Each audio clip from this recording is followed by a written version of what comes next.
Hello everyone, and welcome to this webinar towards a new climate finance goal in times of debt crisis and limited fiscal space. It's a privilege to have you all join us for what I think is going to be a critical discussion on the future of climate finance. My name is Igor Shishlov. I'm the head of climate finance at Perspectives, and it is my pleasure to be your moderator today. Now, before we begin, maybe a few housekeeping rules. Next slide, please. Feel free to post your questions in the designated Q&A box.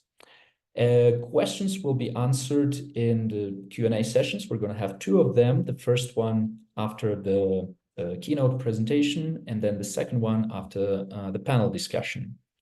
Now, the webinar is being recorded and it will be made available to all registered participants.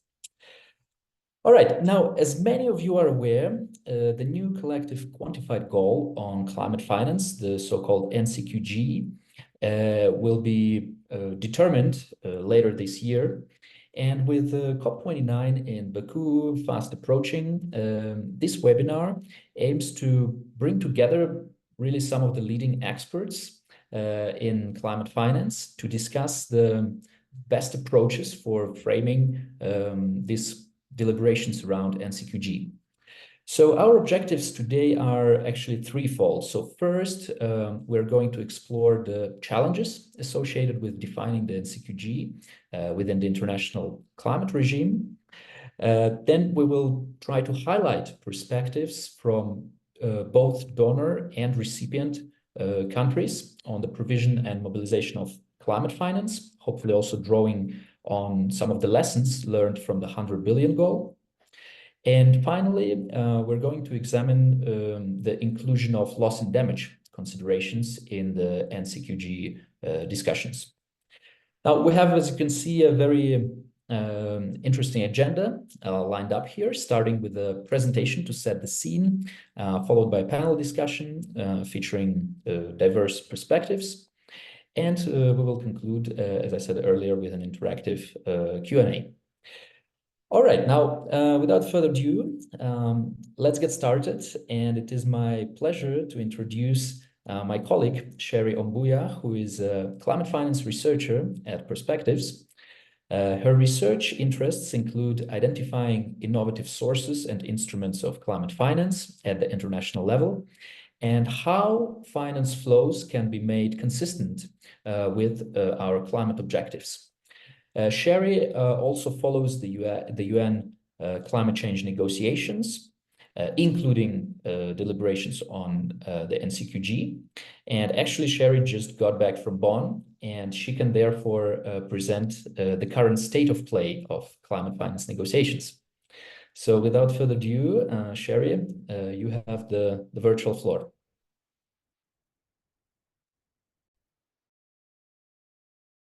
Thanks a lot, Igor, for that introduction, and thanks to all who are joining us this afternoon for the webinar. So the title of my presentation is Finding Common Ground on the NCQG, and it will be in three parts.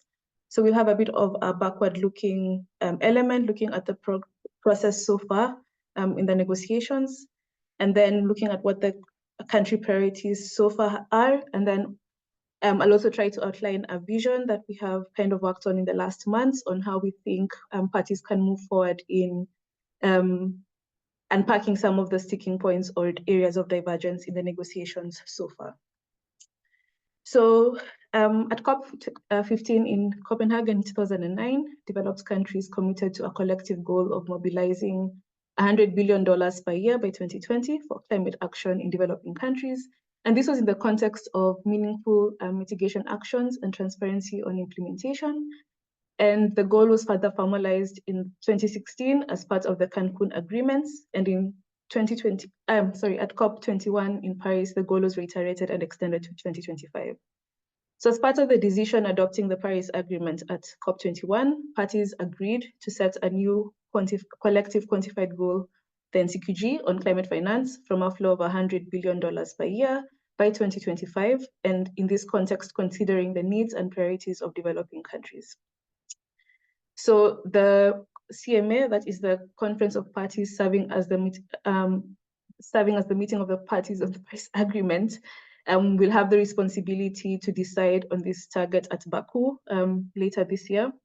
And the idea is that the lessons that have been learned from the process of setting the $100 billion goal would be, including the need for a kind of establish a need to have a clearly defined and specific process to ensure it does not result in what one could consider an 11th hour political decision. So at COP26, parties decided the NCQG deliberations would take place between 2022 and 2024 under the ad hoc work program. And so far, the ad hoc work program has entailed technical expert dialogues. About around 4 per year have been held since 2022. It would also include submissions by parties and other non-party stakeholders to kind of give their views on how they see the process moving forward towards an ambitious decision. And we've seen over 100 submissions made to date.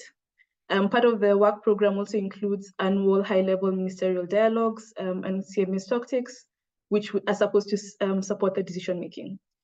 At COP28, we just had a procedural outcome. But what was interesting there was also developed countries announced that it was likely the 100 billion goal had been met in 2022, which was 2 years later than promised. And this was based on preliminary figures that were then confirmed just ahead of the SBs, or this UN climate talks that took place in June, or rather last week, until last week. Yeah, and I'll show this in the next slide. But what I would like to show here is that so far, the co-chairs have been of the ad hoc work program have been preparing input papers that were used into the process at SB60, but also that will drive the development of a substantive framework for a draft negotiating text that will then help to make the decision at COP28. So these are just some of one of the figures that I took out of the OECD report that shows that the goal based on the OECD reporting was surpassed by around $15 billion. And here highlighting that a vast share of the finance that had been provided to developing countries was largely through loans, and also a bulk of the finance had gone to mitigation. We're joined by Jan as one of the panelists, so I think he can also speak to the numbers from the perspective of how Oxfam has been looking at this, but just to kind of have a reflection of the numbers. So as part of the negotiations, this slide really shows what kind of elements have been discussed through the ad hoc work program as forming the NCQG. So we have issues around this, how could the structure look like, what's the temporal scope, so basically what years the NCQG could cover, what is the quantum, so the financial volume of the NCQG,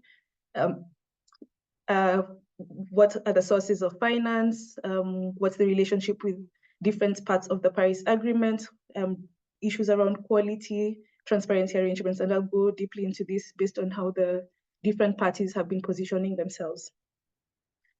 So far the discussions have been a bit, for lack of a better word, adversarial, as parties have taken certain positions on their key priorities around the different elements. One of the more contentious issues is around structuring the NCQG. So there are those who are in favor of a multi-layered structure, and here we've had different metaphors being used. There are those who call it having an onion. There's also been analogies to trees. And in this case, this multi-layered structure is around having different contributors, sources, and instruments of finance with the intention to have a global investment goal. That's kind of some of the terminologies we've had. There are also parties who are in favor of having thematic sub-goals around the 3 pillars of climate action, mitigation, adaptation, and loss and damage responses. Secondly is around the temporal scope. So there are those parties that favor a short time frame with a 5-year cycle, alluding to the need to cover things like inflation in the NCQG. There are those who are in favor of medium timeframes with a 10-year review cycle, talking about issues to do with ensuring that the NCQG is not subject to political or election cycles and the associated political challenges around that, while some favor a longer time frame that aligns with net zero targets. I think one of the more contentious issues we've had is around the sources of finance. So there are those parties, particularly developed country parties, that are in favor of expanding the contributor base, citing that the global economic landscape has changed and that we need to have the contributors also reflecting this. There are those who then say that the delivery of the NCQG is the primary responsibility of developed countries as enshrined in the convention and the interpretations of the Paris Agreement. And then there are those who are also open to have more innovative sources of or instruments being used to kind of also fill the climate finance gap. And we've had, at least at the SB60s, suggestions also on taxing military spending. We've had more creative ideas also around debt swaps, as well as taxing bigger corporations such as fashion and the likes.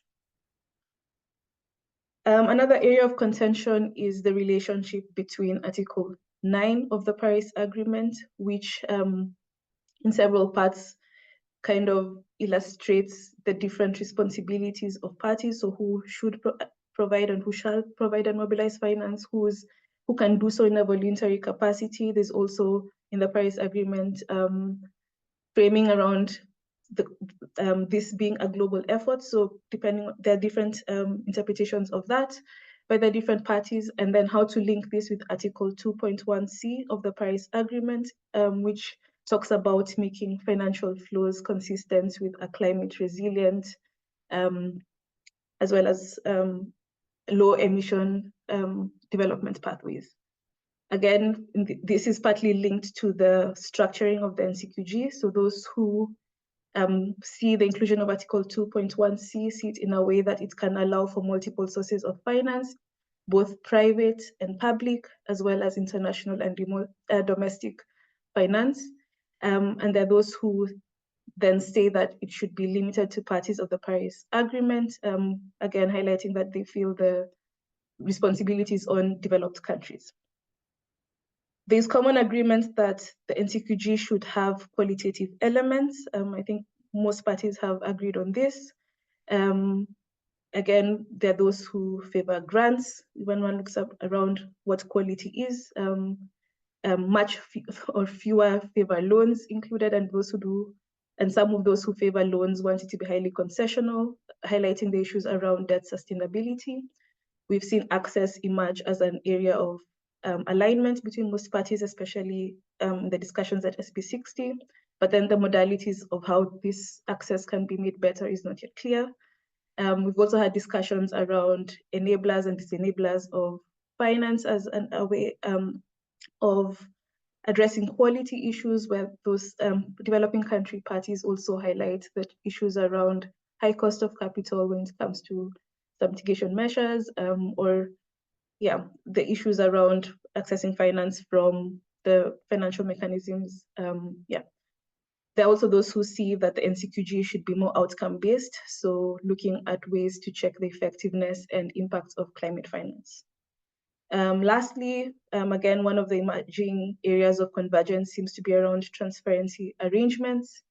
In this sense, there's a more or less common understanding that we can build on existing transparency frameworks. So here being the enhanced transparency framework that would ideally be tweaked to then respond to the NCQG.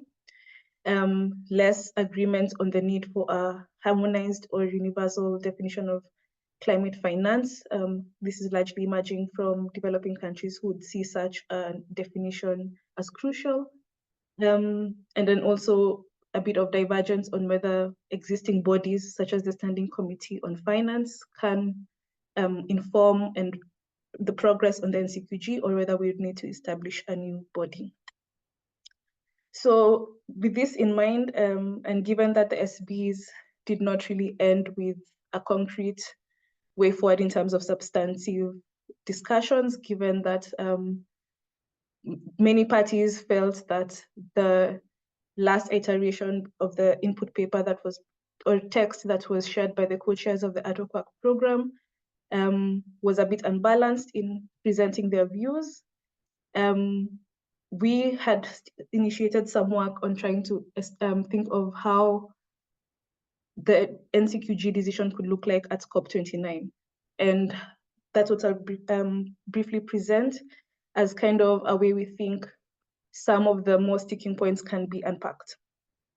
So here, one way we see it is that to move forward, parties would have to find some way to negotiate around the sources, types, and instruments of finance. And we propose this concentric ring approach, so another metaphor. But in this case, seeing that at the core of this would be public international finance that's in grant equivalent, representing also the highest quality of finance based on the discussions also that have taken place. And then with other discussions or negotiations that could take place on how much finance could go towards public international finance that's at face value of the different of loans and other instruments, as well as private international finance and private domestic finance. I'd also like to say maybe when you look at this figure, it's not demonstrating hierarchy per se or size, but rather just to show that, the highest quality is at the core, and then parties can then negotiate flexibly what they would like to keep in, what they'd like to take out as they move forward. And one benefit of such an approach is it would allow for parties to move forward without necessarily having a common definition. So it would allow for all operational definitions to coexist. But again, as I said, it would address the different concerns around quality of finance. At a second level, we also see that parties could then decide to allocate the different sources, types, and instruments to the three pillars of climate action. So again, adaptation, loss and damage, and mitigation. And this image tries to illustrate, again, not being prescriptive on how much finance, but rather that we know, for instance, that for adaptation, public grant finance is probably more suitable given its characteristics as not characteristic as being non-revenue generating, similar to loss and damage. And then again, based on these, parties can make flexibly make a decision on how much finance they would like to give to the different other different sources and instruments. Again, with this approach, we think it would allow for a modular type of negotiation on the NCQG, where again, parties can identify areas of compromise, decide for themselves again where the trade-offs are on the different elements, and in a way that it could potentially lead to a situation where we have also voluntary contributions towards the NCQG. Just to briefly highlight, when I talk about, for instance, the public grant-based adaptation finance, that we see that this could potentially be an area that gets enough support, given that there are already existing decisions that have been made by parties agreeing on one, doubling adaptation finance from 29 levels to by 2025, as well as acknowledgement in the decisions around the global stocktake on scaling up adaptation finance, and particularly public and grant-based finance. And given that at COP28, there was also further progress on the global goal on adaptation, that this could also be seen as a way to operationalize the GGA, or global goal on adaptation. So that's just one example of how we see this kind of concentric ring approach really kind of speaking to some of the issues that have caused divergence in the discussion so far. With that, I'll stop there and looking forward to your questions. Well, thank you very much, Sherry, for that comprehensive overview. I think you managed to nicely unpack some of the complexities surrounding the NCQG negotiations. We have now a few minutes for a short Q&A to Sherry. Please feel free to type your questions into the chat box, and we'll do our best to address as many as possible. I see we already have some questions coming in. So maybe starting with the question from, I hope I pronounced correctly, Mengyang Zhang. It is about China. Mengyang says, China's role in NCQG is mooted and hotly debated. Could you please articulate the main contentions of China's involvement? How should we move the narrative to make it more conducive to reaching an agreement in this regard? Thank you. Sherry, would you like to say a few words about China's position in the negotiations?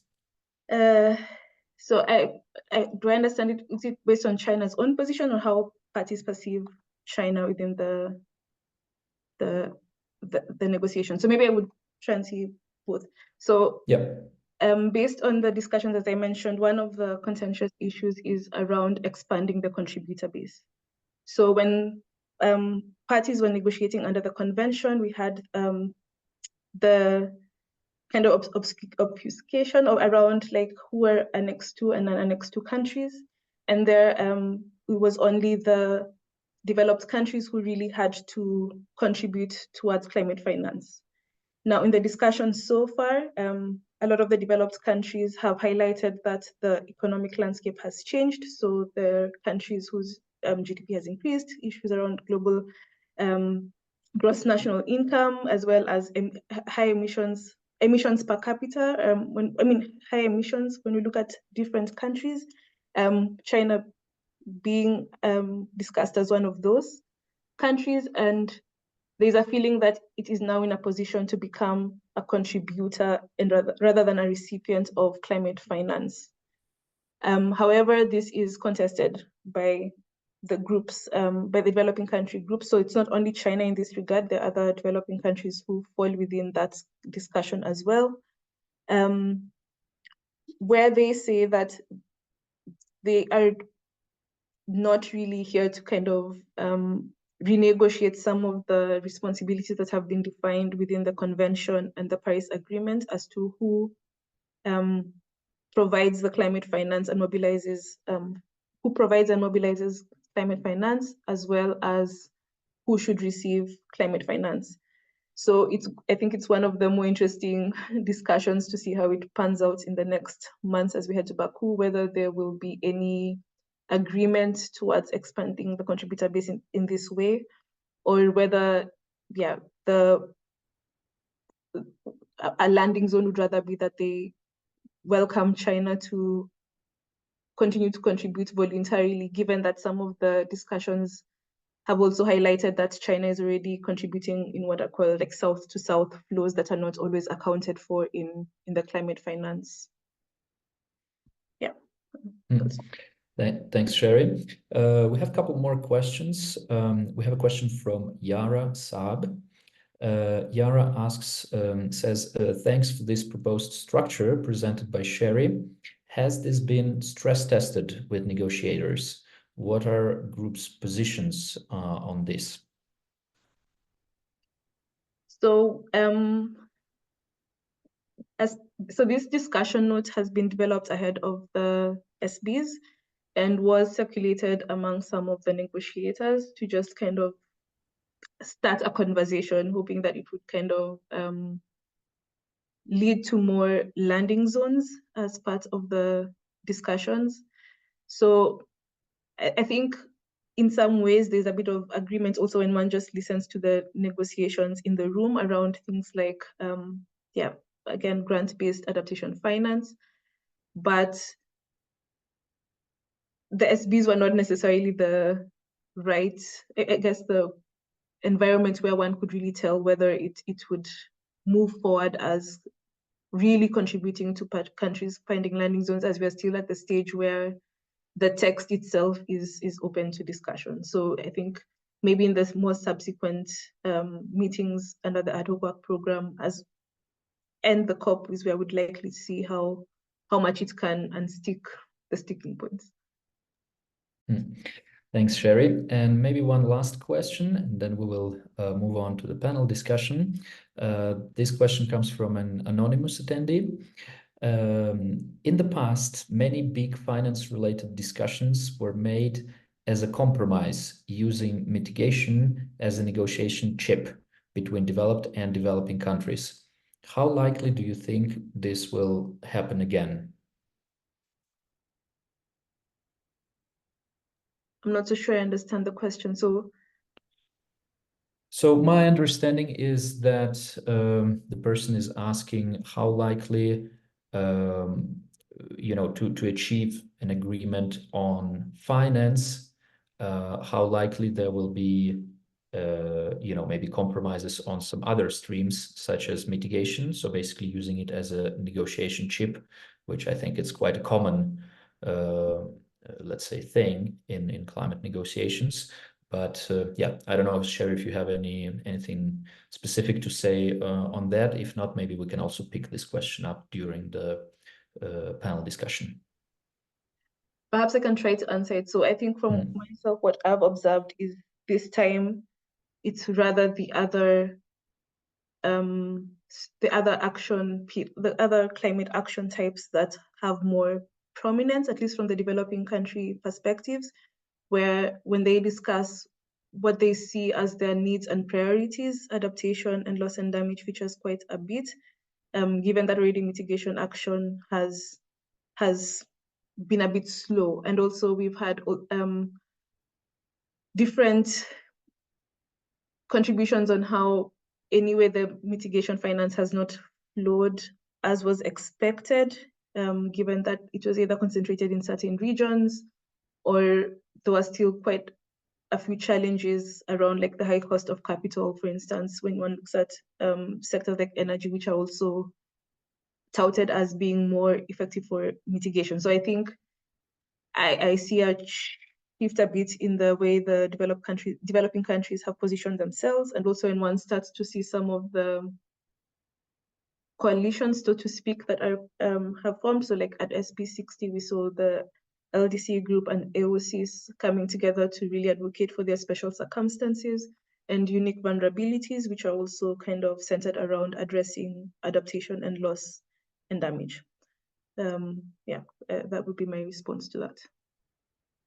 Great. Well, thank you very much, Sherry, and thank you all for your questions.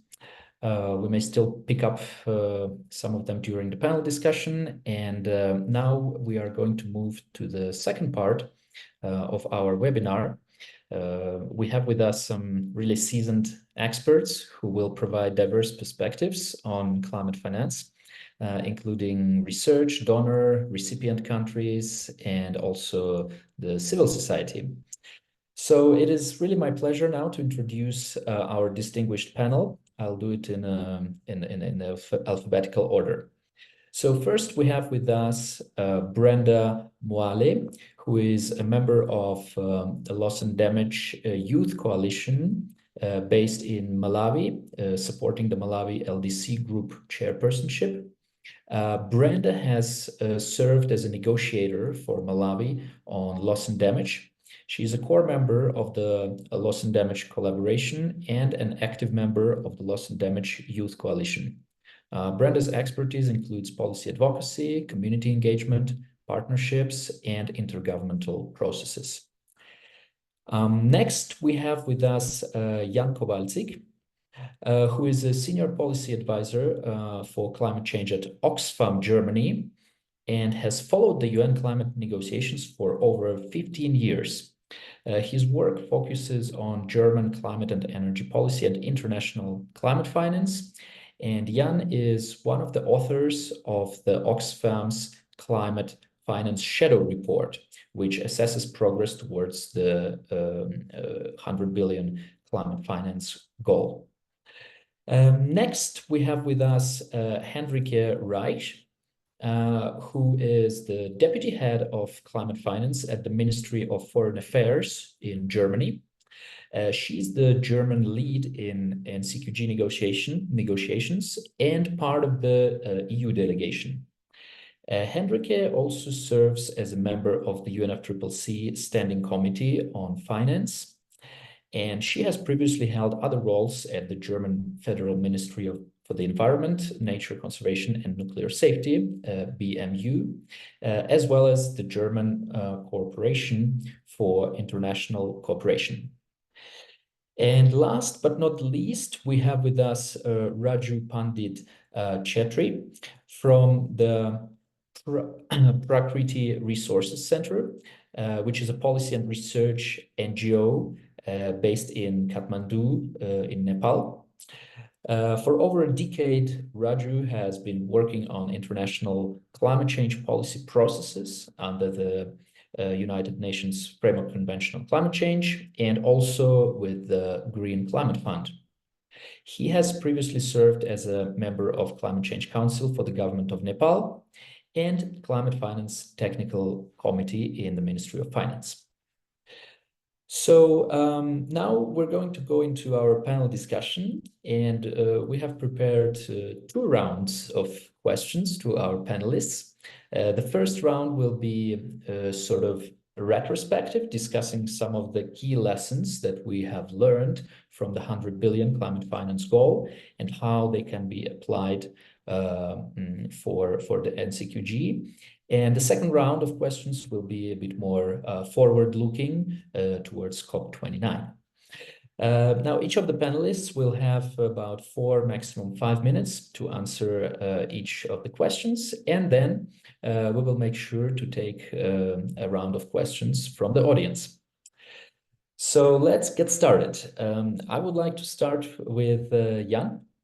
Jan, Oxfam's Climate Finance Shadow Report has been now reporting on the real value of climate finance for a number of years now. And of course, your numbers are significantly lower than the official climate finance numbers. So what are some of the key lessons that you learned from this work that are particularly relevant for the NCQG? Yeah, thanks very much. And thanks very much for inviting me to join this panel. I'm very happy to be here.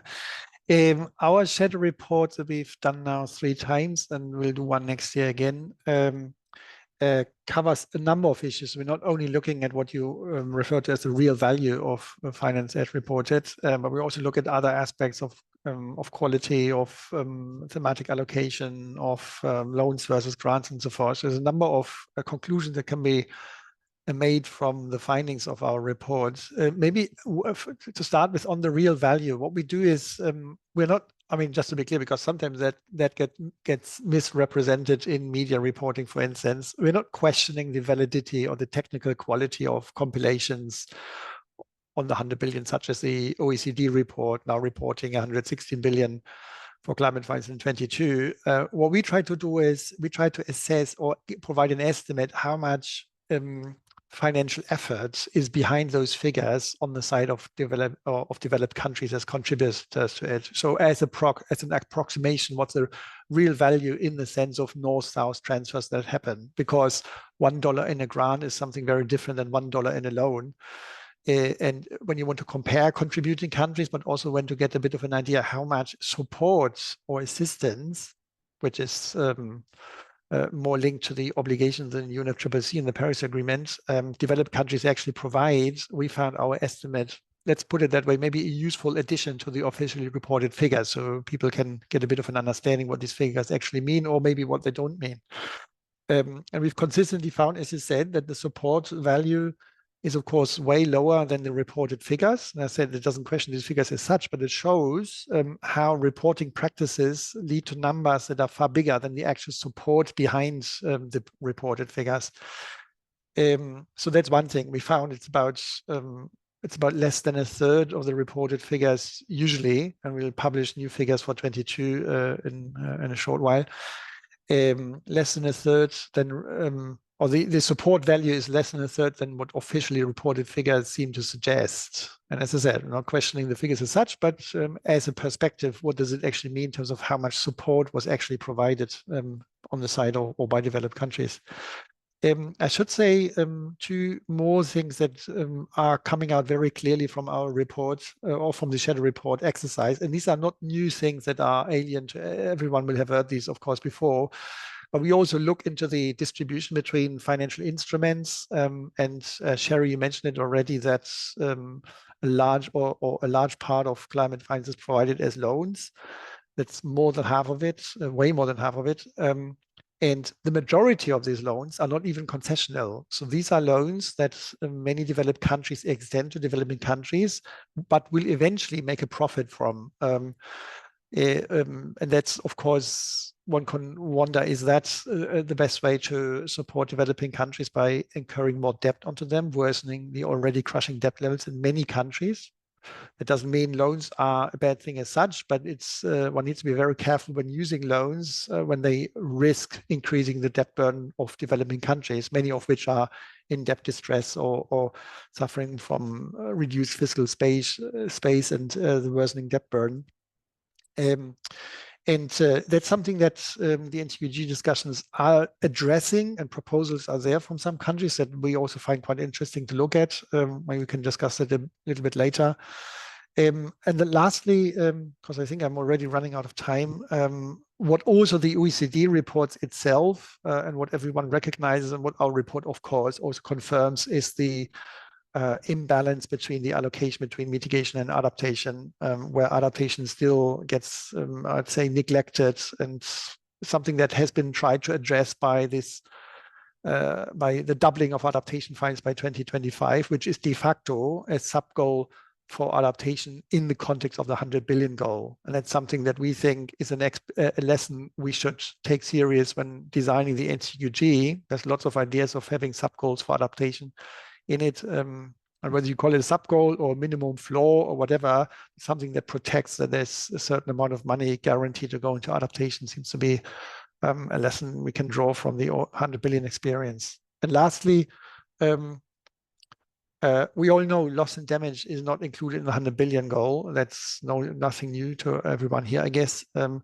But we need to find a solution to that in the NCQG. There's lots of resistance by developed countries to do that, and we can discuss those. But we need a solid foundation for providing sufficient support to address loss and damage. And we have the loss and damage fund, which is not yet operational, but it's moving there. But that is only one instrument. That is not the solid foundation one would need in terms of addressing loss and damage fully. So the question is, should we put it into the NCQG? And if not, what are the alternatives to ensure a solid foundation for the future for loss and damage? So that's maybe the fourth thing I'd like to say about our shadow report. Thanks very much. Oh, thanks very much, Jan. I think you raised some of the very important points, especially regarding adaptation finance and loss and damage, that we'll definitely come back to later in our discussion. Now, maybe to hear from a developing country perspective, Raju, what do you think were the primary barriers that developing countries faced so far in relation to climate finance access? And, what are the lessons in that respect for the NCQG? Thank you very much, Igor, and also thank you to Luza and Perspectives for inviting me in this very familiar panel. Well, all the other panelists are very familiar to me. It's good to see you all there, and good afternoon, good evening to everyone.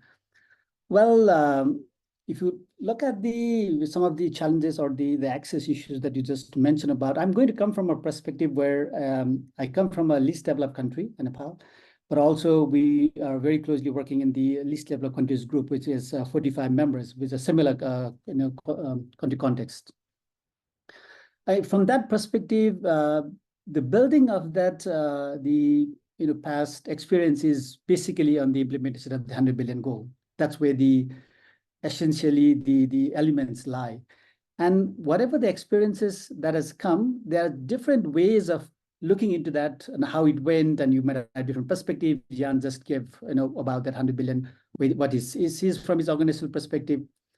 But then one of the very bases that all the countries have really agreed to, and the kind of discussion that we'll have to rely on, is the outcome of the global stocktake.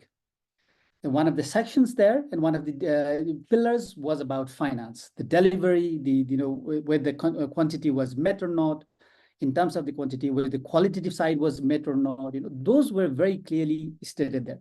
Parties, time and again, in the negotiation process, they brought up the issue about what challenges they faced.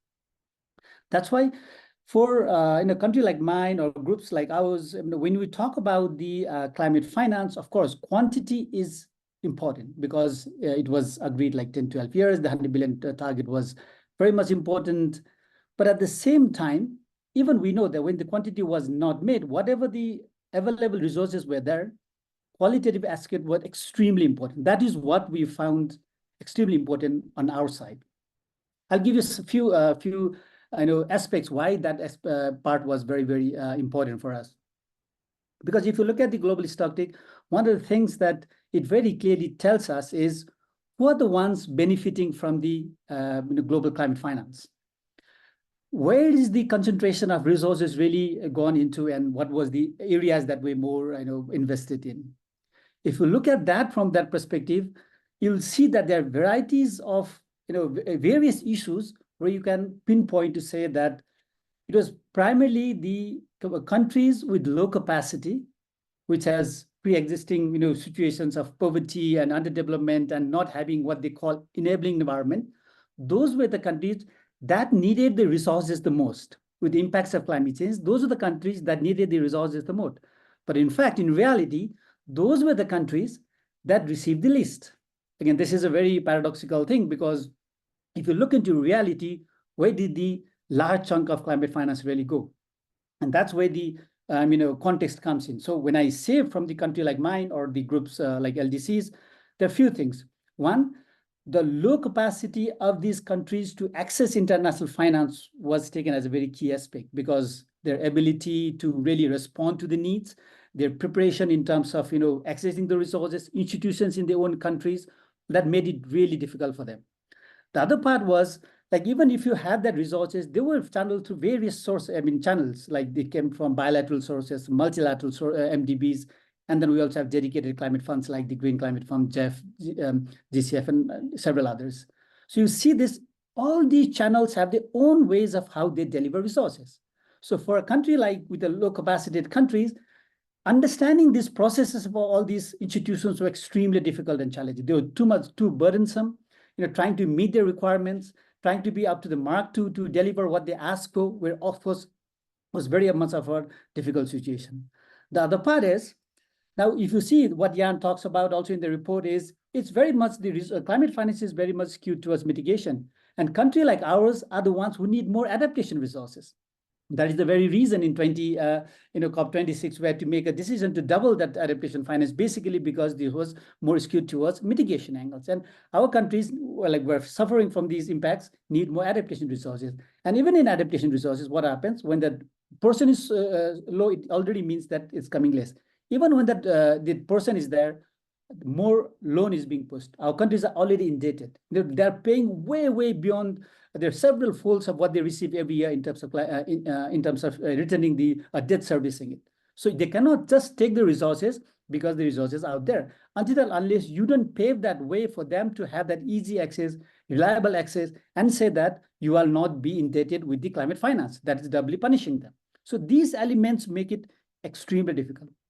Another part is also, I want grant for doing climate-induced disasters or doing embankments or food security and things like that. You offer loan. That is just not acceptable. So in that case, of course, the access is going to be very, very low. And another final point is, sometimes there has been, it's like a competition. Whoever has the capability gets more. In the UI, it's out there. Whoever can put in a good funding proposal, can make it a good rational and say that these are the resources we need. They seem to be getting more resources. Like if you take the example of Green Climate Fund, some of the countries have taken several projects. Some countries don't even have a single project. That's the difference. And one of the things that, of course, it's GCF is not only the one, but what it really sent the debate was developing countries having to prove that any project that was written was in fact a climate project.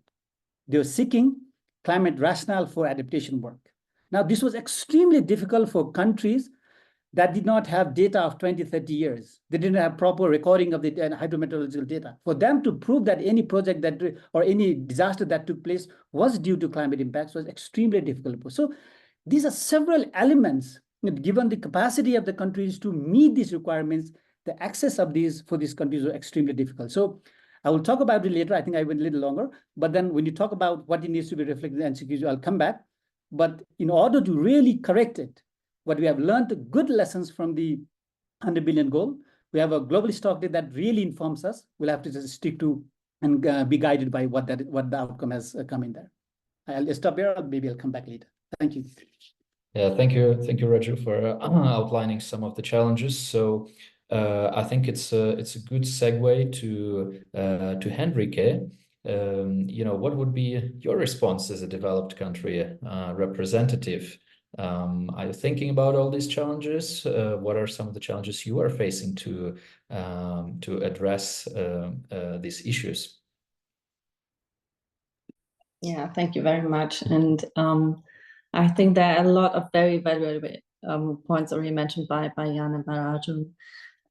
So I think what we get out of this conversation, it's a conversation about the 100 billion, but also about the past 2.5 years of discussions around the NCQG, is that quality matters. And this is also why I think, yes, of course, it is good to have a number because it helps us to guide our work. But it's so much more than just a number. So we really need to look into the quality aspects. And for the 100 billion, I think, like after the number was agreed, we spent like several years understanding on what it was and how to deliver on it and how to report on it. And the system that we do have now is far from perfect, but that's what we have right now. And we also realize within the contributors group that it is sometimes challenging to understand your own budget lines, but it's even more challenging to understand the budget lines of others. And we all do have different systems in place, and that's because we are different countries. So budgetary processes just are structured in different ways. And I'm always surprised to learn more about how other countries are planning their climate finance. So that means that having a joint target means that you need a lot of communication among the group to ensure that we are collectively moving into the right direction. And I think this is where Canada and Germany did an extra effort in putting these climate finance delivery plans together and the progress report and all that work around that,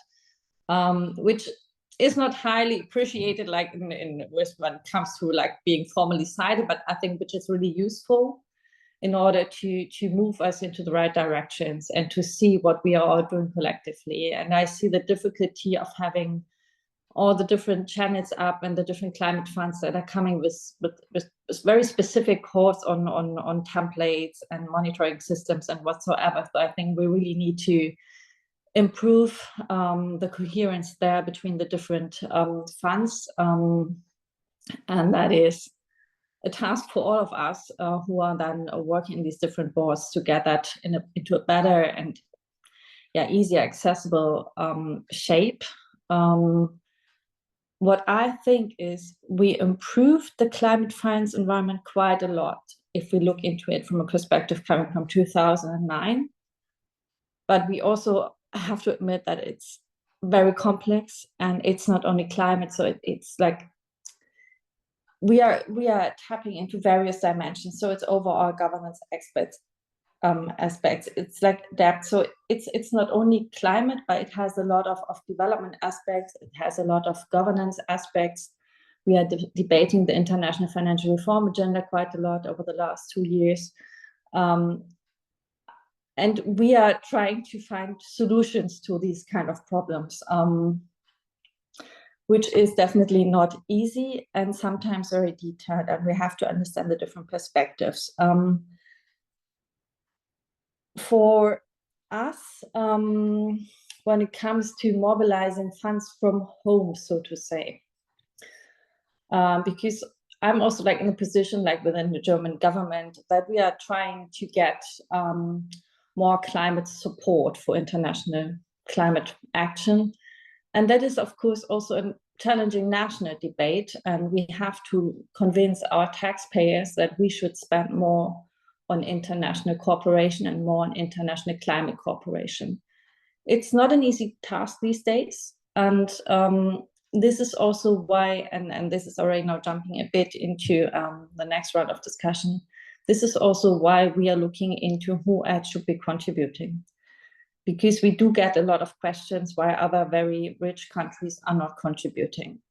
And this is very much also about the national debate, and there we need to have good arguments. And we know that international, south-to-south cooperation is taking place. So it would be really good to have that, to make that visible, also to be able to show to other colleagues in the ministries that it's more than just us who are doing international cooperation. So that's an easier also within the national debate. Maybe these are some elements. I'm happy to get more questions. Yeah, thank you very much, Henrike. And by the way, regarding questions, I remind the participants that you can post your questions in the Q&A box, and we will address them towards the end of the webinar. Now, with that, I would like to pass the floor to Brenda. So, Brenda, at COP28, parties agreed to create the fund for responding to loss and damage. And I know that you work a lot on the topic. So from your point of view, what is the relevance of loss and damage for the NCQG? And I know that there are diverging views around that. So could you please say a few words about it? Thank you so much, Igor. I think a lot has already been explained by Jean, Raju, and Hendrik. And I just want to add to what they have already said, because it really aligns to the questions that we've already asked. So as you already said, like at COP28 now, relating into the NCQG topic, at COP28, it actually, like, one of the decision was it was agreed that by March 2024, this year, the 2024 work plan for NCQG should actually be published, and it is like available right now. And additionally, like 4 weeks ahead of COP29, a substantive framework for like as a draft for negotiating text, which is going to like capture progress made on the NCQG, is actually going to be published. So now the framework, this framework that's going to be published is actually like the first significant opportunity, which is going to include content as well as substance on loss and damage. And doing so, for me, I think it will actually help to enshrine loss and damage as part of like a global climate finance goal, putting loss and damage on like equal footing with mitigation and adaptation, as what Laju has already said, to say like countries like Malawi, we are also part of the LDC. For us, our priority is more on adaptation and loss and damage, and not necessarily on like mitigation, because we are like, we really need to like, how do we ensure like we create resilient communities, and how do we address the losses and damages that we continue to face. And at the same time, also having the loss and damage as a sub-goal in the NCQG would actually improve financial assistance for responding to loss and damage, and underscore the responsibilities for developed nations, which have actually emitted the most greenhouse gases historically, to finance developing nations that are facing the impacts right now. And with the loss and damage fund operationalized, there are also issues to do with like capitalization of the fund. How do we ensure that the fund actually has like, enough funds in there? Like, how do we ensure that we're not running out of the money? How do we ensure that when a country is trying to reach out and call for help, they will actually have like resources available for them to help them to avert or address loss and damage impacts? So the NCQG will actually help to like, will play a crucial role to like the fund in terms of a quantum and scope that's going to prioritize both the economic and non-economic needs of developing countries. And at the same time, also, this actually shows that the source as well as the means of the finance goal need to be aligned with the funding arrangements of the Loss and Damage Fund. So how do we achieve this? So personally, I think for us to be able to achieve that, it is really important to understand how the pledges that were made at COP28 are going to be fulfilled, and also consider each country's institutional procedures. And this understanding actually is going to help ensure that the new finance goal and the funding arrangements of the Loss and Damage Fund are actually effectively integrated. So that's how I'm going to address that. Thank you. Thank you very much, Brenda, for raising these important issues. So maybe I will go back now to Henrike. Henrike, would you like to respond to some of these challenges around loss and damage and potentially integrating loss and damage in the NCQG? More broadly, what opportunities do you see to really ensure scaling up of climate finance and access especially for LDCs in the context of the existing global economic challenges? Yeah, I think this is there's some elements why we as EU are putting forward or arguing that we need a broader approach to the new goal. So this is why I would like to look into broader investment needs. This is why I would like to look into a broad approach on all sources, because needs are high. The investments that we globally need, and especially in developing countries, are high. And so we see that public finance, of course, needs to be at the core, but will not be sufficient in numbers and volume to help us to get the transformation up to speed and in the scale that we need it. So we think that we should make use of the NCQG in a way that it sends clear signals to all relevant actors out there to do their part. So basically we need the private sector investing into the right things, into the solutions for climate change. While clearly seeing that there is a role for grant financing, and in particular for adaptation, in particular for ADCs and SIDS.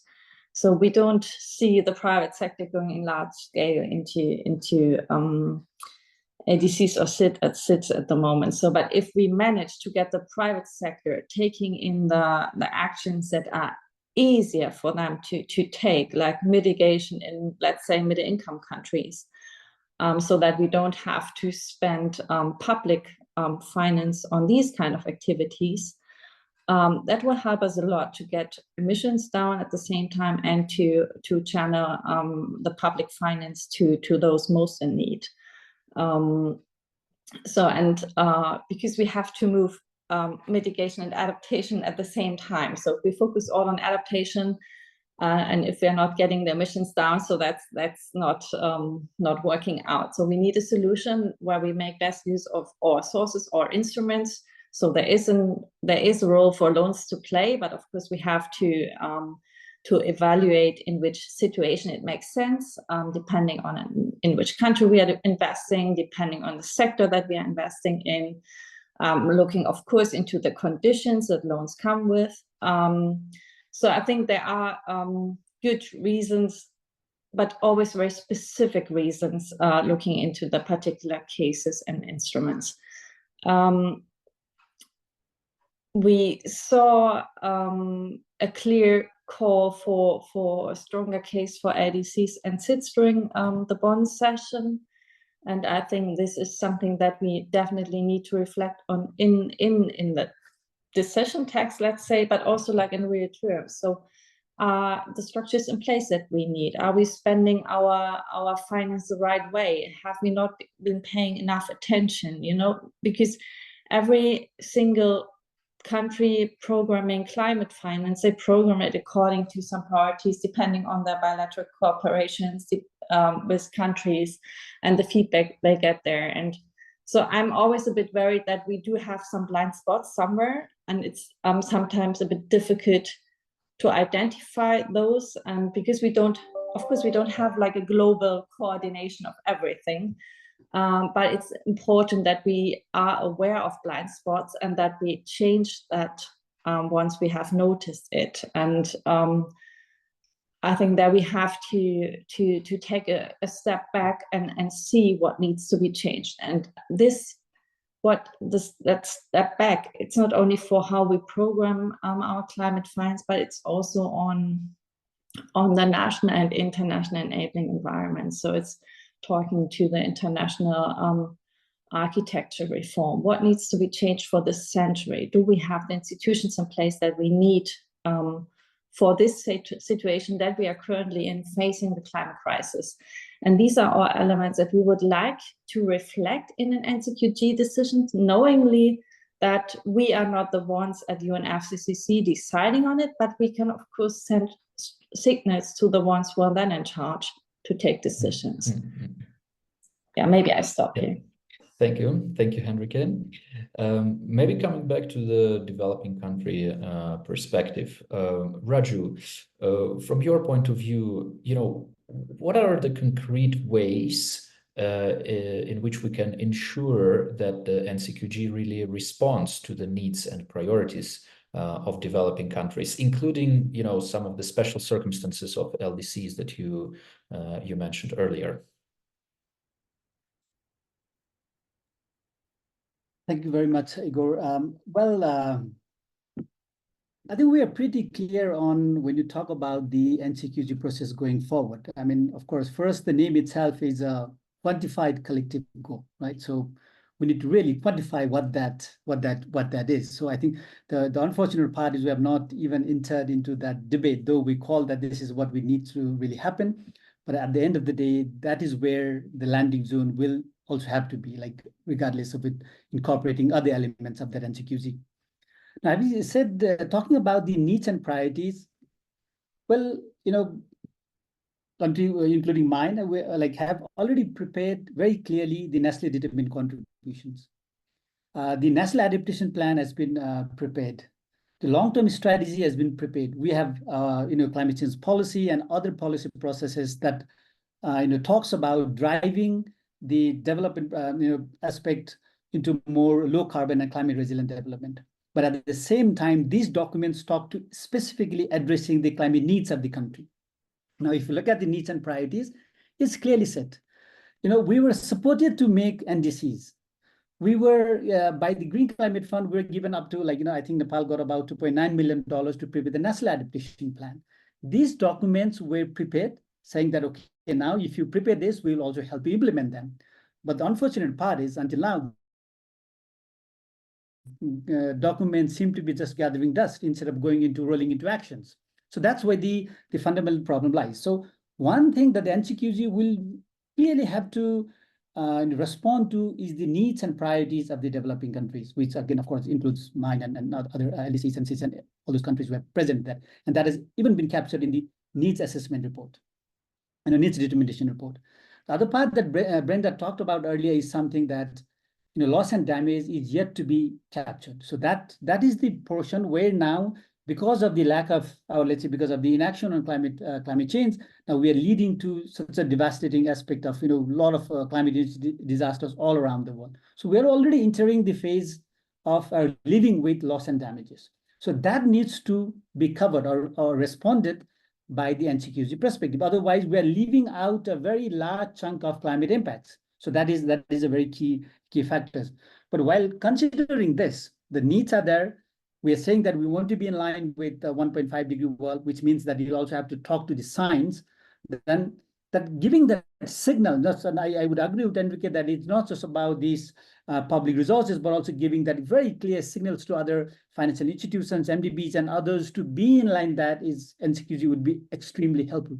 But having said that, or of course, Enrique also talked about how the LDCs and SID would be, adaptation be prioritized, where the private sector may not go, and investment, you talked about the investment. But in order for that thing to happen or to drive, we will need to know what the public finance amount is, what that goal is, because we believe, at least from our perspective, without that knowing that the quantum of or the volume of that public finance, that will also give signal to others, that will drive private sector, that will help give grants and whatever concessionality or taking action on adaptation, loss and damage. That is what is going to drive for us. We don't, even if the trillions of dollars put out there, and if it is to do with the private sector, you rightly mentioned, that country like mine will not benefit. Because I'll give you an example. I've done this in the past, and I repeat that example. For instance, the recent report in Nepal says that 21 glacier lakes that are at the verge of outbursting, 2 of them have been lowered by 3 meters, thanks to the LDCF, Least Developed Countries Fund, and also the Dutch government that helped lower those risks. Of course, they're not out of risk, but they lower the risk. Now we still have 19 more glacier lakes that needs to. 1 glacier lakes outbursting means we're losing property, lives, agricultural land, infrastructure, hydropower, whatnot. So in that particular context, we don't see any of the private sector coming and saying, oh, Nepal, you are very vulnerable. We'd like to come and lower your glacier lakes. In that context, private sector will not work. The public finance will be the source of driving that action out there. And that again means you're just reducing the risk of one of the glacier lakes from outbursting, but at the same time, you're saving a lot of properties and then lives and livelihood of thousands of people in the downstream. So, and this action not only has in Nepal, but it has a cross-border. It goes all the way to India up to Bangladesh. So, if when you drive any actions, I think you'll have to be seen from a perspective, well, what kind of actions are we promoting? And these are the now more pragmatic aspects. We just don't talk about theory in the negotiation, but being very pragmatic and looking from my country's context, that will have to be driven, and that assurance, that pragmatism will have to be delivered by the NCQG. Otherwise, if we say private sector is out there, they're going to go into mitigation, they're going to go into adaptation, they'll solve it, then there are many sectors in a country like ours.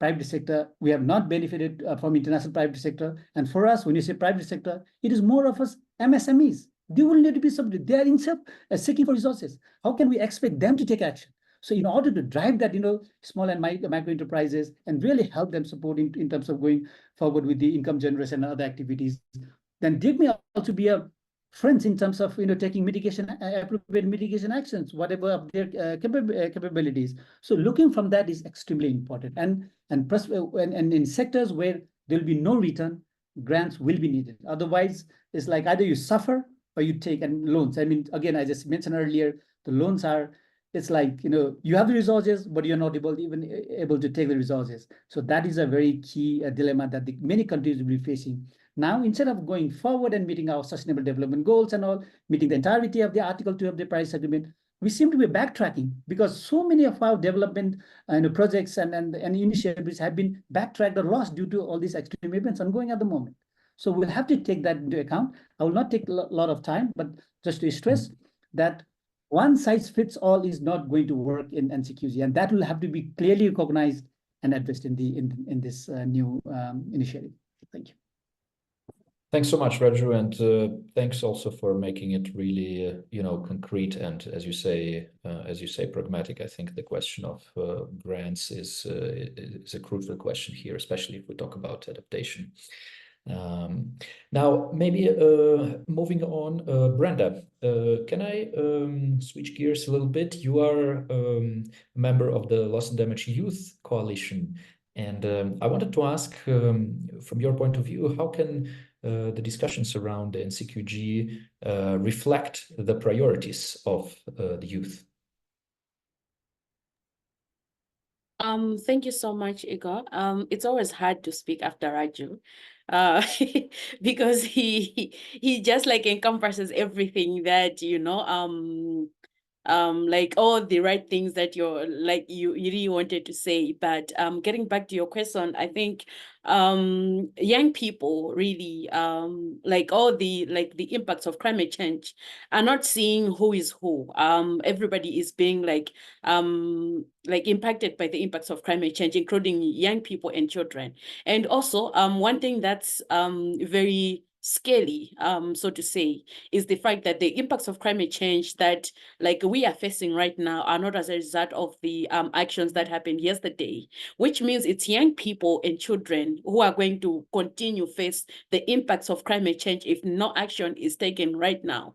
And at the same time also, in as much as we see young people and children as vulnerable, but there are also so many commendable work that young people are actually doing out there. We've actually seen young people taking up negotiation spaces, young people who are actually like as innovators, who are like doing work in at like grassroots level, who are like young people who are actually as researchers, you know, championing climate action at all levels, from like grassroots to like global stages. So at the same time also like the whole impacts of I mean the situation, I can say the complexity which comes with young people's access to finances is really hard. In as much as yes, governments will always complain to say, okay, the complexities of like the processes that are there, or like the procedures to have to be that are put in place to be able to access funds, they'll complain about it, but the situation is like 10 times more when it comes to young people. For like a community-based organization, a youth-based organization, to actually have like access to finances, yet they're actually doing a lot of things on like on ground to you know, address climate change. So the complexity that's the like one thing that I would really want like NCQG to actually look into, for example, issues to do with accessibility, is to make sure that like the measures that are being put in place, it should actually be measures that are able, like even accessible for like youth based organization in like rural communities, because most of the times you find that even the channels that are being used for like multilateral organizations that are used to like channel the funding, it's even hard for like youth-based organization to actually have access to those funds. And like it's time consuming, it requires a lot of things, like even just the eligibility criteria alone, just going through it,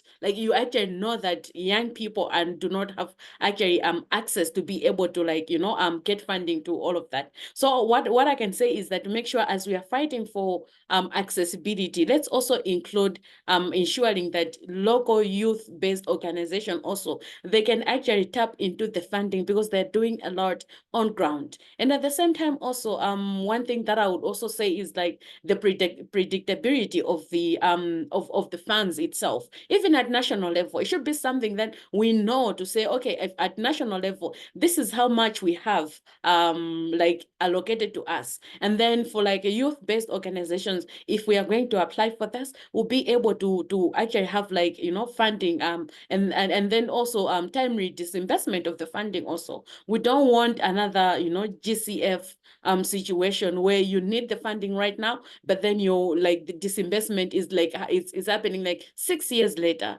That's not what we want. So that's like in a nutshell, that's what I can say. Thank you. Yeah, thank you so much, Brenda. I think indeed the ease of access to climate finance is going to be one of the crunch issues going forward. Now, maybe before we move to the Q&A session, Jan, how do you think the NCQG can enhance accountability and transparency in climate finance reporting to really avoid the pitfalls that were identified in the reporting of the 100 billion goal? First of all, we need to be aware of the focus is to getting a good goal, a good NCQG, of course, because we can have excellent transparency on a goal that it is not worth having. I mean, in the worst case, I'm not hoping for that, of course. But so just to be clear, we need to put this into perspective. We need to design a good goal that we all are happy with first. Or maybe in parallel, we need to work on transparency and accountability, but we shouldn't pretend that is the most important question. I'm still happy to try to provide a little bit of an answer to that.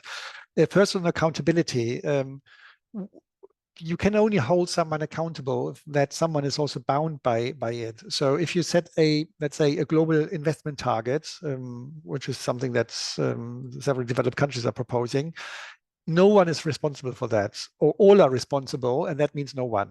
So the private sector is not responsible anyway, because the private sector, no individual company is a party to the Paris Agreement. So any such targets or goals or sub-goals or whatever you want to call it, or onion rings or what is it called, multi-layers and so forth, you need to separate these out and recognize, okay, there's not so much about accountability we can do here, because no one is really committed to that, because all are committed, all and everyone is committed to it, and therefore no one. And we can still have these goals if we think they guide us or help us driving the transformation, then maybe yes, have them, but don't pretend, or let's say, be sure that, don't pretend that you can do much about accountability on those goals where you effectively have no one responsible, which is, by the way, why we from Oxfam would say, rather than having a global investment goal, do something like a goal for mobilizing private investments. And then you could argue who should do that, but then you already have limited it to countries, because countries do the mobilizing, and private sector reacts to the conditions they found on the ground, but you still have someone you can hold accountable. The question is, should it be everyone? Should it be the developed countries? Should it be countries in accordance to Article 9.3? That's another issue to discuss, but just by wording the goal, you can already clarify that you have someone you can hold accountable. Rather than just a vague global investment target, for instance. On transparency, and the other thing about accountability is, how do you rope in the multilateral development banks, multilateral institutions like the Green Climate Fund, for instance? They don't report under the Paris Agreement as of yet. That's something that we might want to address. They're also all not parties to it, but there are ways to invite them or encourage them to do a form of reporting that also fits the reporting practices that exist under the Paris Agreement, and not use their own reporting systems that are sometimes not consistent with what is happening under the Paris Agreement or the UNFCCC in the past. So that's something you need to answer. And then when it comes to the transparency, well, the quality of the reporting is very different from country to country. So you've got some countries that really do project level reporting where you can even track down the projects in databases on transparency on the development ministry's website, for instance. The project reporting so far, or the reporting so far, doesn't include project descriptions, and doesn't provide links to where you can find more on a specifically funded projects on the internet. So that are details that can be improved to allow scrutiny, and for instance, by civil society organizations such as Oxfam. So that can be improved. You can, and there's a few more of these aspects. When you want to go down to the heart of what countries actually provide, you may want to think to force countries to report the finance they provide on a grant equivalent basis. So they say, okay, what is actually the net support we are providing? That is, of course, zero when it comes to non-concessional or many non-concessional loans, not all of them. But you can report both, but you need to make this mandatory rather than voluntary, is the case now, because that gives us a much better handle to compare countries and to also understand, is the amount of support we're putting into the system, is that actually what we need, rather than just having the face value figures that obscure the mix between grants and loans and non-concessional and concessional financing and so forth.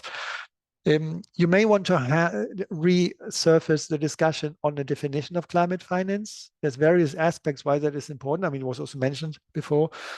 One is, I didn't say that in the beginning in our report, we also thought about the problem that many projects that are reported as climate finance do not contain too much of climate when you look at the project description in more detail. And developed countries discount for that a little, but it's still very generous because it's left up to them how they report that, those kind of projects. And a tighter definition that would say, that inform reporting countries what of a project they are supposed to report, and how to make sure only the climate specific parts of a project, or the equivalents in dollar amounts or euro amounts, whatever, get reported. That's something one might want to look at. You need to, there has been sort of let's say, what was it called, as commonalities was the term I heard very often during the NCQG discussions in Bonn. I thought, we agree on transparency, we want use the ETF, the enhanced transparency framework of the Paris Agreement and so forth. That's all fine to do. But if you have aspects in the NCQG that don't respond to what the ETF currently offers, you need to work on these as well, such as how do we create transparency to measure in how far where the needs of developing countries are actually met, or are they being taken into account when providing finance? So what's the measurement of doing that? The reporting system in the Paris Agreement don't provide for that yet. Or how do you want to measure or provide transparency on what is happening to remove barriers to accessing climate finance, for instance? That's something that the reporting system currently also doesn't cover. And it also doesn't cover any of the quality aspects of climate finance, where you would want to say, okay, climate finance ideally would be addressing or would take into account gender equality or gender responsiveness. I think there's also a question in the Q&A already, how to ensure that climate finance, say when it comes to adaptation, is locally led by local communities that know best how to adapt in their specific context, for instance, and these are included.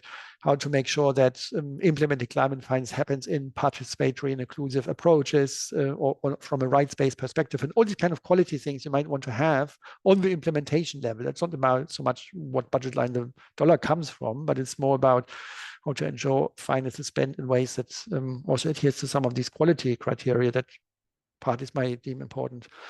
That can all be done. It's a technical challenge to do that properly, and how to enhance the enhanced transparency framework to deliver on that, but it's of course possible. And one last thing on the Standing Committee on Climate Finance, because it was also already, there seem to be some commonalities to give that a role in monitoring progress. I think the SCF would be a natural body to do that, or could be a natural body to do that. Of course, you need to avoid a situation where the SCF is overloaded with new mandates and responsibilities it cannot deliver in its current format. That's something to carefully consider rather than just throwing more work at them. But obviously, a body like the SCF would be a good idea to constantly monitor progress. And by that, I wouldn't mean every 5 years or so, but on a constant basis. So it would be a standing agenda item to report back also to the CMA what's happening in order to make progress towards the goal. So yeah, the details of that need to be worked out, but having a body that has the responsibility of continuously monitoring progress, and then when things go awry, alert the CMA or the COP or whoever you want to alert, seems to be a good idea. Leave it at that. Yep, thanks. Thanks a lot, Jan. I'm glad you touched upon the question of definitions and also the body to monitor climate finance. This is something we worked on together with my colleagues within the climate finance handbook, and I actually worked on a chapter related to climate finance definitions and accounting. And one of the conclusions was a recommendation for the SCF to be that body. I will put a link in the chat in case anyone wants to dig deeper into it. Actually, that chapter on climate finance definitions is in free access following this link. All right, we still have a few minutes left to take some questions from the audience, and I see there are some questions lined up. So the first question is coming from an anonymous attendee. It is about gender. So the question is, will considerations on gender equality be integrated in the NCQG workstream, and clear accountabilities for delivering finance that is of better quality, like ensuring gender equality, be embedded in the outcome of negotiations? Who wants from the panelists, who would like to take the question on gender integrating gender in climate finance discussions? Yeah, Henrike. I think all that I remember, I think we do have a long list of qualitative elements that we would like to discuss in the NCQG, and gender responsiveness has always been mentioned. I think the problem there is right now we did not get to discuss these more qualitative elements in further detail because we are focusing on the very high political elements. And I hope that in our next session in October, we are then able to focus more on the questions that we are maybe able to solve at the technical level. And this is where I think we are able to find a solution on how to capture gender responsiveness in the NCQG. So yeah, I hope we find good language there. And I think there is quite an understanding in the room that it should be captured. Raju, correct me if I'm wrong, but that is my reading of the room. So I think that you're right, that so in some form, that aspect will be covered under the equality aspect, but not just on the gender equality, but also with relation to indigenous peoples, children's, and other, that aspect will also be covered. I'm sure that this has been the case in the past, and while doing that, if you see what kind of direction has been given, is in the Green Climate Fund, there's a very clear direction for them to work. There's a gender policy out there. This is going to happen in Loss and Damage Fund. That part is, I think, will be a part of the on the qualitative side, and also give clear indications of wherever the finance flows, they will have to embed those components. Yeah. Yeah, I mean, gender responsiveness or gender equality, advancing gender equality, is one of the equality aspects that we would like to see when implementing climate finance on the ground. And I mentioned some of the others: locally led, participation, inclusion, from a rights-based approaches and so forth, taking into account human rights and so forth. I fear that there will be countries that would say, this is up to us. This is not a global process to prescribe how we use the money on the ground. So we need to deal with that at some point. So there may be countries that agree that these things should enter the text or be adopted in the end, but I fear there will be others that will say, out of principle, not that they are against many of these. I mean, I'm not judging that, but out of principle, they might say, we don't want this process to define or to prescribe how we are using the money. We think we do that, we know that better than the international community does. We want to define it on the country level, on a sovereign country level. Paris Agreement is nationally determined and so forth. So that's something we need to deal with. I don't have a perfect answer to that because obviously I recognize that in principle, but yet again, we would say, yeah, even so, the implementation of finance, whether it's climate or other finance, always needs to adhere to certain quality principles, such as gender responsiveness and advancing gender equality, and others, the others I mentioned as well. Thanks, Jan.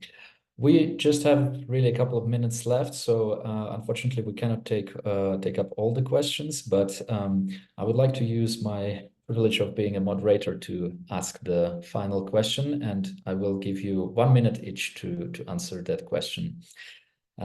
Let's imagine you have a genie bottle, and a genie comes out, but genie doesn't give you 3 wishes, but only 1 wish, and 1 very concrete wish for COP29. What would that wish? What wish would you make? And let's start with Brenda.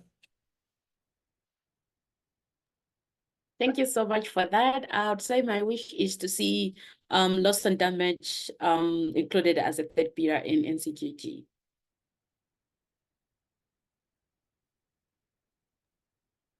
Thanks, Brenda. Henrike.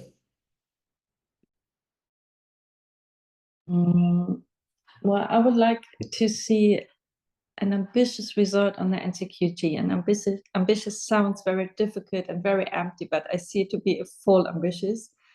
But at the same time, I hope that we finally get back into a situation that we were in just at Paris, prior to Paris, so where we get into a joint upward ambition spiral that includes finance as well as mitigation, so that we are working together, all countries, to strive for higher ambition in this agreement and to work towards delivering on it. Thank you, Henrike. Jan, your wish. Luckily, I expressed a few wishes already, so I can skip these for now, just to introduce a new one that we haven't talked about. For me, one aspect of success for the NCQG, among many others, would be, and that's maybe I would use that, my wish for that. If others use loss and damage in their wishes, I can skip that then, because then it's secured already. would be that the NCQG gets some form of a powerful ratchet up mechanism that allows us to avoid that this is only a one-off exercise and we have to go back to square one in 5 or 10 years to see what we do next. But we recognize that maybe the NCQG will not be as ambitious or as adhering to climate justice principles as we wanted it to be, but then we have the architecture to improve on it over time. So every 5 years, every 10 years to review an adjustment of the goal and then carry on for the next period, something like that. I think it's a great wish. Thank you, Jan. And Raju, you have the privilege of closing this. Yeah. Well, I will be a little overarching. First, I do believe that this process should definitely, indicate towards 1.5-degree world in various forms, and then also meeting the needs and priorities of the developing countries. That overarching aspect will have to be very well captured. And then this is, in fact, if that's both, that actually gets delivered in Baku, so that we don't have time to lose. That's the very essential part. Of course, we have two more. The COP is supposed to make the decision that we have this very ambitious, outcome with both the quantitative and qualitative element strongly embedded with the vision I talked about, the 1.5-degree, mid-century net zero emission. That vision being very well captured, and then delivering it in Baku is very essential. That's what I would say. We don't have time to lose and not do a decision in Baku. Thank you. Thank you very much, Raju. So I think these are all great wishes, and I really hope they will come true in Baku later this year. I would really like to thank you all for participating in the webinar, for all the participants for joining us and asking their questions. We at Perspectives look forward to continuing this important conversation around climate finance as we move towards COP29. And in the meantime, if you have any specific questions in mind, feel free to reach out to us. And thank you again, and have a great rest of the day, everyone.